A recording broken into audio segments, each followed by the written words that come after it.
Fala pessoal, sou Everton Bruno Silva dos Santos, monitor aí dos cursos ligados à área de programação, seja algoritmos, afins, coisas do gênero aí, na Universidade Estadual de Feira de Santana. Hoje nós iremos tratar sobre algoritmos de ordenação e, em mais específico, o Selection Sort. Essa apresentação ela vai ser um pouquinho diferente das demais, onde a gente abordava a teoria, muito forte em cima da teoria, e dessa vez a gente vai abordar um pouco teoria e também um pouco prática. Vamos começar. Ordenação, características gerais.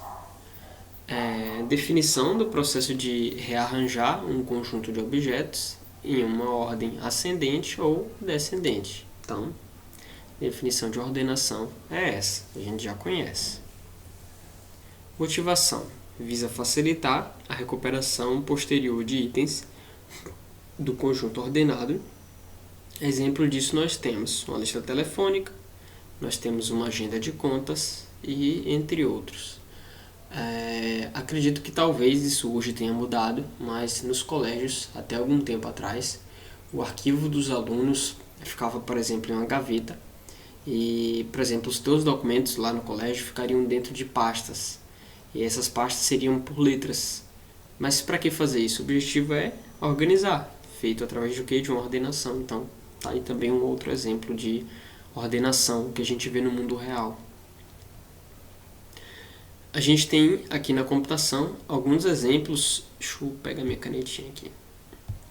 A gente tem aqui na computação alguns exemplos de ordenação, que são Bubble Sort, Selection Sort, Insertion Sort, Quick Sort e Merge Sort. Também tem outros aí, né?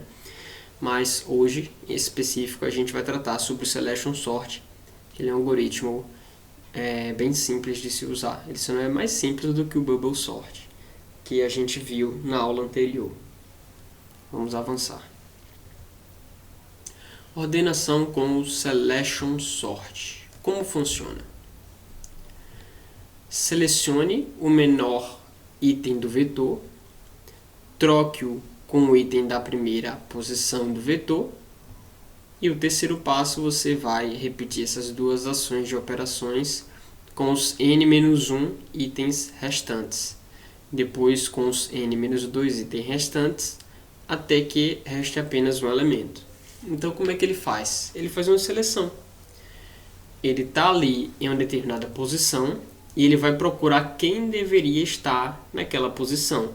Ele vai fazer isso sequencialmente até que tudo esteja de fato ordenado. A gente vai mostrar aqui um exemplo teórico, mas de uma forma visual de como isso seria. Nós temos aqui a palavra ordena, que ela não está ordenada. Nós temos aqui um O, um R, um D, um E, um N e um A. Se eu te perguntasse em qual ordem deveria estar, você iria se utilizar da ordem alfabética para poder dizer isso, né? Seria o A primeiro e tal, viria toda a sequência das outras letras até que ficasse ordenado. A gente faria isso alfabeticamente. Então, a gente vai seguir esse mesmo conceito aqui, só que considerando as regras do Selection Sort. No primeiro passo, quando o nosso contador do for externo, quando o i for igual a 1, o que a gente vai fazer? A gente pega o A e aí a gente vai verificar, ó. A gente seleciona o primeiro elemento, na verdade. Selecionamos o primeiro elemento. Verificamos quem deveria estar aqui. É esse cara? Não. É esse cara? Não. Esse cara? Não. Esse cara? Não. Esse cara? Opa! Esse cara aqui é menor do que o de cá. Então ele deveria estar aqui. Então eles trocam de lugar. O A vai parar onde estava o O. E o O vai parar onde estava o A. São essas duas cores que estão aqui destacadas. Segundo passo, o nosso i, que está em 1, vai parar no 2. Ou seja, a gente selecionou o R agora. Quem está selecionado agora é o R. Quem deveria estar nesse lugar? Vamos ver. Seria o D. Então, o que o algoritmo faz? Ele selecionou o R. Quem é menor do que o R? É o D? é o E, é o N, é o O. Então ele vai fazer essa procura até se certificar de quem é menor do que todos aqui em relação ao R. Quando ele encontra esse cara, ele seleciona esse cara e troca de ordem com o R. Então, nesse sentido, o D foi parar onde estava o R, assim como o R foi parar onde estava o D.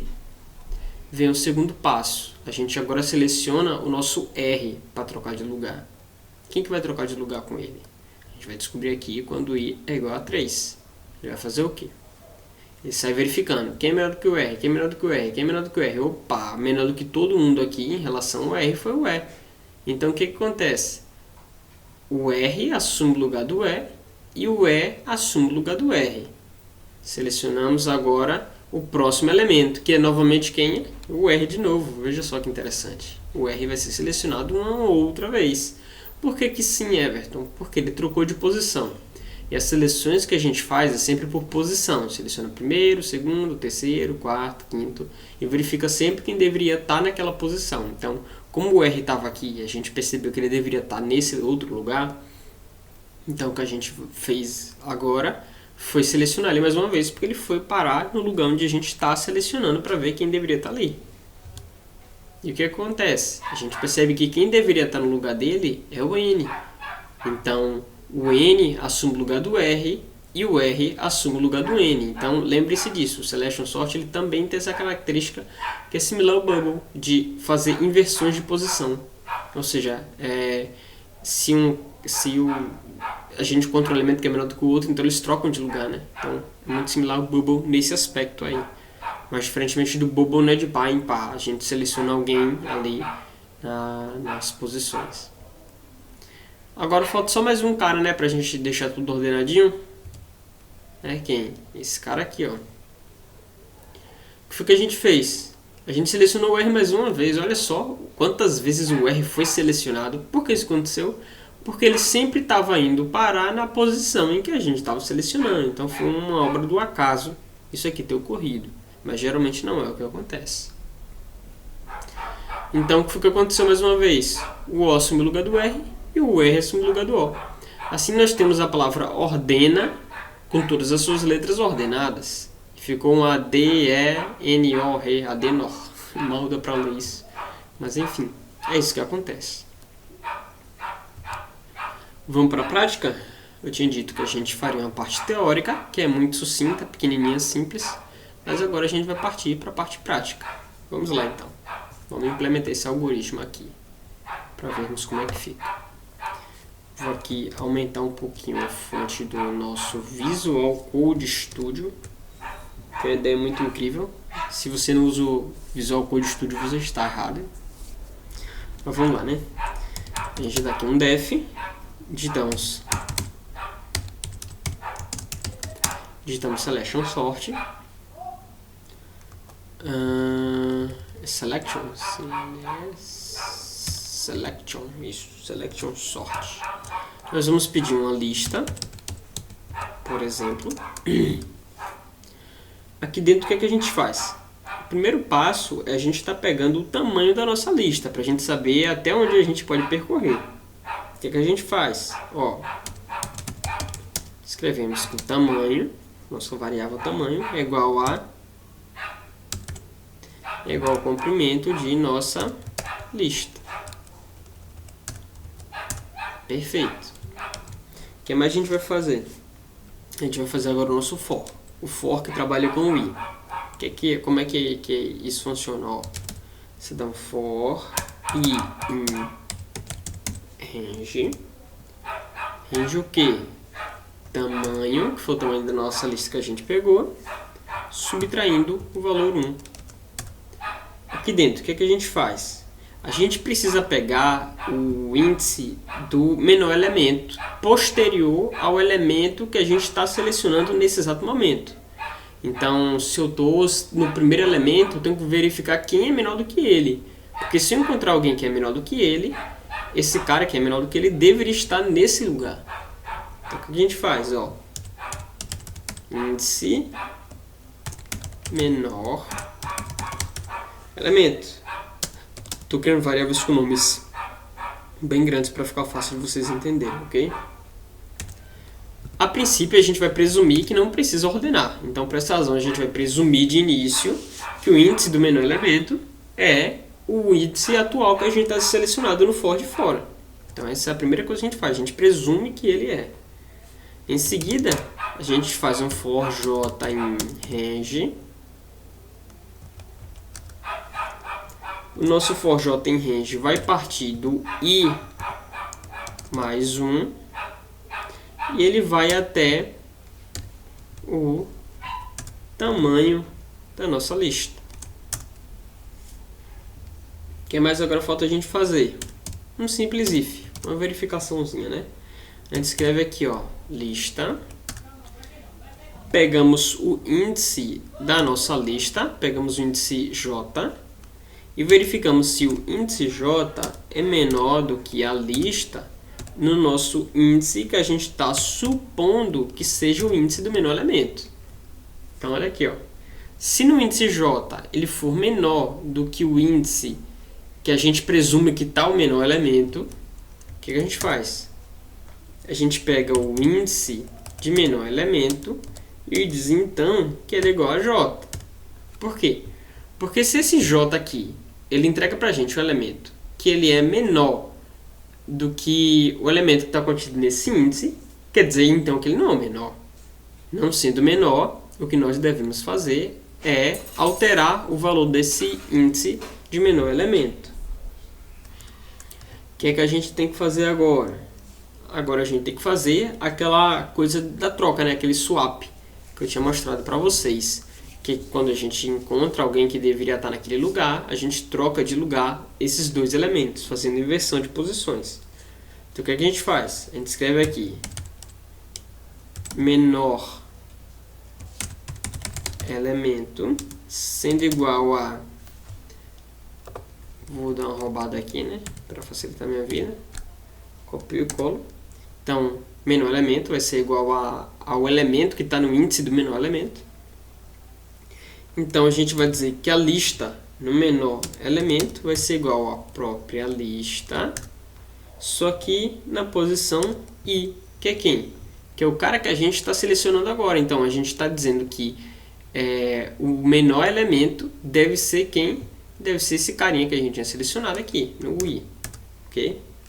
O que mais a gente tem que fazer? A gente tem que dizer que a lista no índice i é igual a quem? É igual a menor elemento. Olha só. A nossa lista, nessa posição aqui, que é a posição que está sendo selecionada nesse exato momento, vai ser igual então a esse cara aqui, que é o menor elemento. Então a gente fez aquele processo de inversão que eu tinha dito para vocês. O que a gente vai fazer aqui agora? Para a gente não estar se utilizando de umas práticas, né? A gente vai criar aqui uma função global. A gente cria aqui uma global para a gente.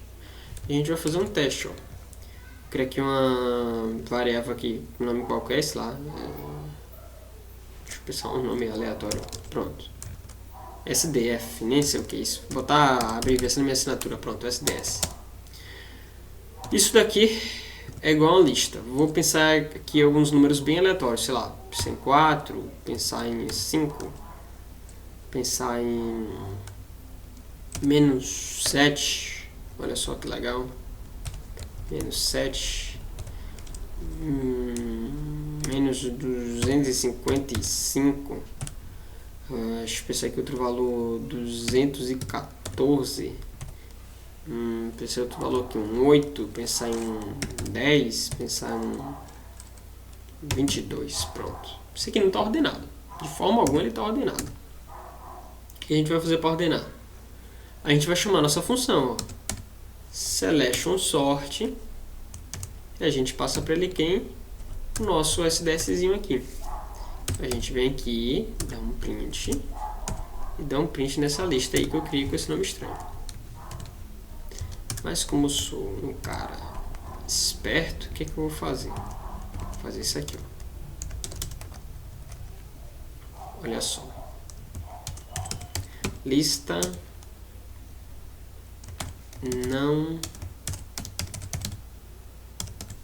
não ordenada.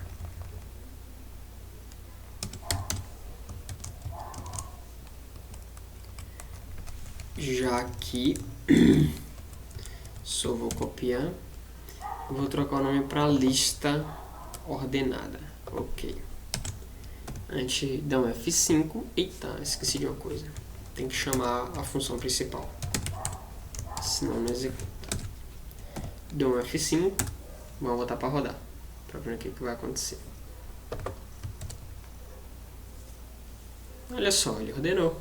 Aí, tá vendo?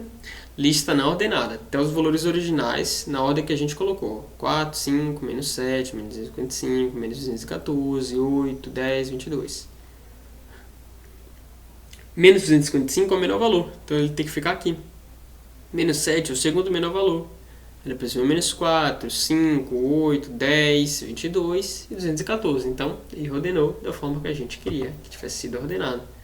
Então a gente criou nossa lista, a gente primeiro deu um print aqui para ver como ela estava sem estar ordenada, a gente mandou ordenar e, enfim, foi isso.